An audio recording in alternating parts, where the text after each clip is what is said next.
Hi, everybody. My name's Albatross. I hope everyone's doing okay. Um, yeah, I'm just gonna get right to it. There's a lot of disgusting stuff going on YouTube right now, and it's weird because I used to I couldn't understand why no one was talking about Allie Carter like for the last year or so. And every time I would go to look her up on YouTube, it was obvious YouTube was suppressing this story up until recently, and now it's just blown up in everyone's faces. And I wanted that, but like now that it's happening, it's so disgusting because no one's actually listening to this girl. No one is listening to this girl. Everyone's hooked up on the pop culture of it. Pop culture's dead. Okay? Pop culture's dead.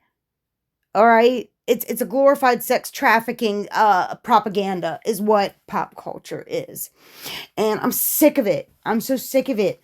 No wonder she stopped coming out on live and stuff and is ignoring everybody. No wonder. I would too. You guys are disgusting and depraved. You mm. So, I've never had a YouTube channel before, but I started one just for this reason because there has to be some people out here listening to her and actually reporting on what she's talking about, like Child Protective Services and like the agencies that are in our everyday lives. That's and the children, like that is what we need to focus on, and everyone is so distracted, and it's so sick because like no one's acting like if this was their kids. You know what I mean? Like that's how you got to look at this. You got to look at this if this was your kid, right? Would you want people monetizing your children's pain and trauma? I mean, just think about I know that that's always going to come. That's always going to come. But what sickens me is that is all I see. Like, there's not just some people out there doing it. Like, all of you guys are. Enough's enough. So, I'm going to try to help get everyone focused on what we need to be focused on. And that's the children. And that is bringing down these corrupt places. All right, so I sorry, I pulled up this video on Riverside, and it's called "Customers DPSS Leaders Thank Riverside County Social Services."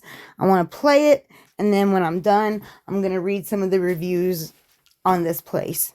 And keep in mind, this is just one social. So this was Allie's Social Services and Child Protective Services, but like this is going on not just at hers. The only reason I'm discussing hers is because of the horrible things that have happened to her, and like no one's talking about these people. These people are carrying on as usual. God knows how many other children they have put through what Allie was put through. Only they probably weren't lucky enough to survive. I mean, like, just think about that. Like, so let's watch this video, and I'm sure it's going to be something that's going to make me sick to my stomach. But here we go. My name is Oscar Lozano. I live here in Riverside, California. I work as an academic advisor in higher education. Starting a family has always been in my plans as a single gay individual. And another thing, I'm not implying that the people talking on this YouTube video right now are partaking in these things or anything. No, that's not what I'm doing. I'm just, I'm trying to see what Riverside is putting out about themselves so we can compare it to what people are actually saying about them. The traditional route to have a family wasn't in the cards for me. I know that there's so many children in need of parents. There's so many children that are neglected, and so many children missing. Decided to foster to adopt. My name is Virginia. In April, I'll be 83. I was in the Marines for 6 years, and then I became a teacher. The market collapsed in. By the way, I don't know if these are paid actors or real stories. They could be real. I mean, who knows? 2008, and then I lost my job in 2010. The utility bills plus the mortgage, it all added up, and I had no way to pay my property taxes. I was at the point where they can take your house, I don't know what I would have done then. Yeah, lived in my car, I guess. Every year, we celebrate Social Worker Month in March. The Oh, National I'm sure you do. Association of Social Workers designated the theme this Listen, I'm sorry. Let me take that back. Because I've actually got some friends that are social workers, okay? And they're good people. They you know what I mean? So, like, I am not trying to categorize social workers. No. Because, like, if Allie made anything clear, she made this clear. It's not like, it's not about specific jobs. Okay. It's about, I don't even want to say their name because I don't have the budget to talk about what she talks about. Like, what I mean by budget is I don't have the means to protect myself. If I talk about, you know, MK Ultra, yeah, I don't want to really, yeah, I mean, I want to get into that later, maybe, but like, I don't think I think what's important right now is we focus on the children, and make people aware, the awareness, not like, we can't do anything until people start waking up. We need to make people aware of what's going on. And, yeah, so I'm not picking on social workers. I'm not picking on cops. I'm not picking on anybody for their job, because I know all I'm a normal person. So like, I know good people, and like, we're good people, but like, I'm talking about the ones involved in this mess. Like what I can't talk about. That's what I'm talking about. So when I say like cop or social worker, I'm not picking on that. Okay. Continue. year as the time is right for social work. And what it does is it underscores the importance of the century of social work in existence, but it also highlights the important need of social workers This woman looks familiar. I don't know where I've seen her before, but she looks very familiar. in our communities today, given the significant challenges our communities face. I asked for help from the Office on Aging, and then they put me in touch with DPSS. When I decided to embark on that journey, I turned over to DPSS. My name is Brenda Ortiz. I'm a social worker. My name is Angie Cruz, and I'm a social worker. I work with our elderly homeless population. And my role is to find forever homes for children and to facilitate the adoption process. Why did that, not this girl, but the girl and like the girl who was just talking, why did she seem like she was trying to think of what she had to say? That was a little weird. In August, we became aware of Virginia's situation. I was really motivated to find the help that she needed. I was So did touched she, by actually. Oscar's story as soon as I got the case. Fortunately, we were able to use the resources that we have to help pay her. Oh my gosh, look, she looks like she's literally reading off a teleprompter screen. Like, what is she looking at? Why is she saying it this way? She looks like she's literally reading a script. Oh my gosh. I mean, I'm not saying that she's an actor, but if she is, oh my gosh.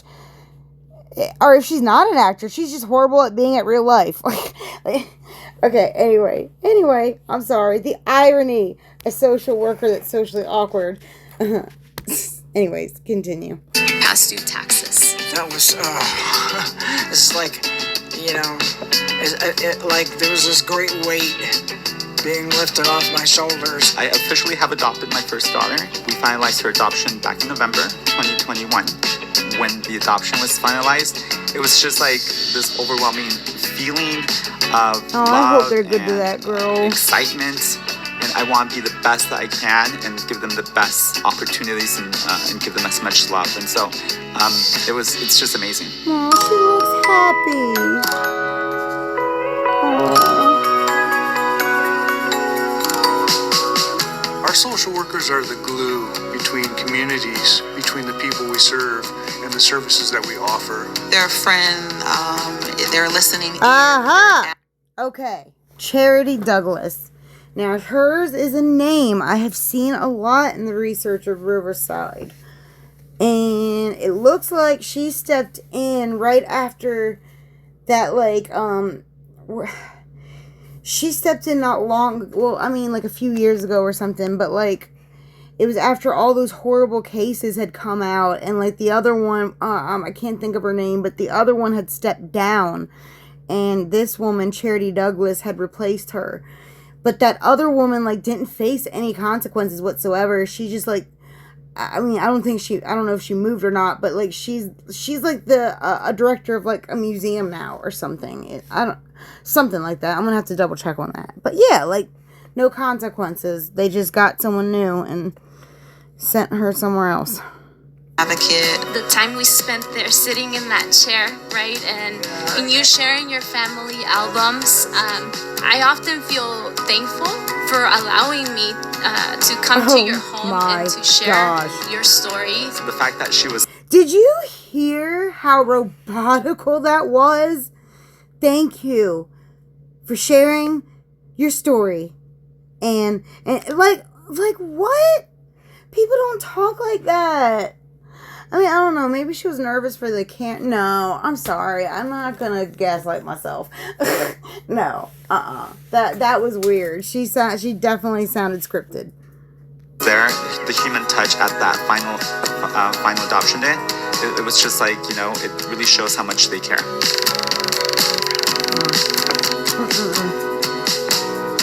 Social work is a calling. When they come to this field is because they have a passion for people. It's for people who genuinely care for others. There's something that drives them to believe that things can be better for children and things can be better for families. I just couldn't imagine Virginia Look, there she packing goes, her looking under the things in lines. boxes, seeing her happy and relieved from the stress of not having to lose her home.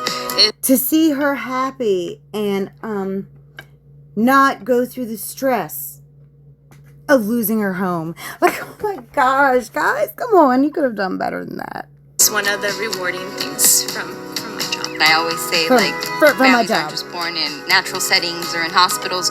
They're also born in courthouses, and it's a beautiful thing to watch, to see a family come together and to see a child get a second chance at a forever home. On behalf of Riverside County, I would like to take this opportunity to thank every social worker.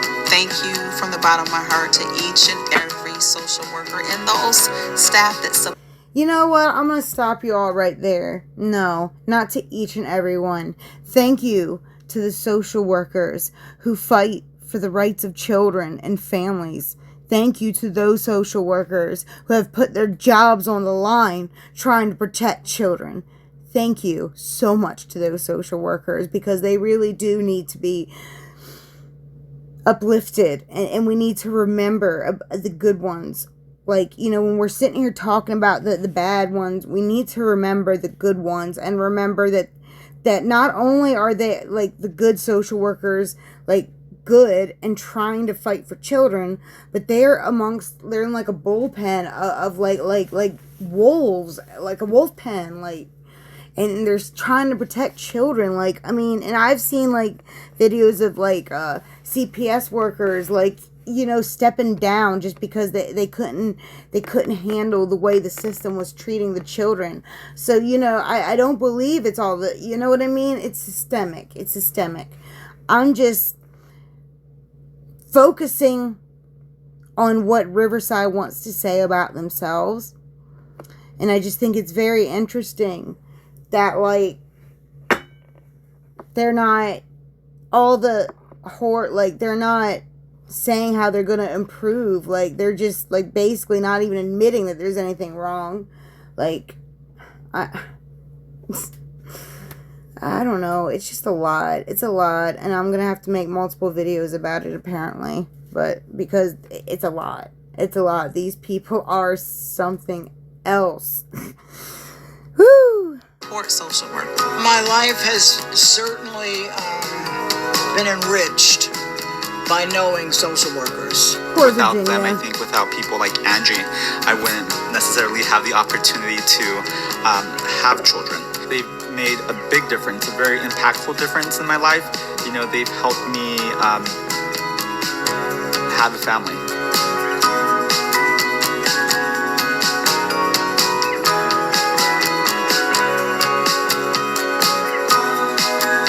Okay, but yeah, and like it was another thing that like I read when they like did those investigations like what 10 years back or so, like they did like a whole internal investigation, but like they never like said like what they were going to do different, what they were going to change, how they were going to make things better. Like they nothing, like they just weren't they and a lot of the stuff that was important to know about was like redacted from the public. So it's just this is like a really shady place, and please watch my next video because we will be getting into like what others have to say about this place besides Alec Carter, like what they've been through, other people's stories dealing with Riverside social services. And I'm sorry, Riverside, it's not just to pick on you guys. It's a lot. I'm sorry, you're just used as the example. Okay, anyways, have a great day, everybody. My name's Albatross. Stay safe.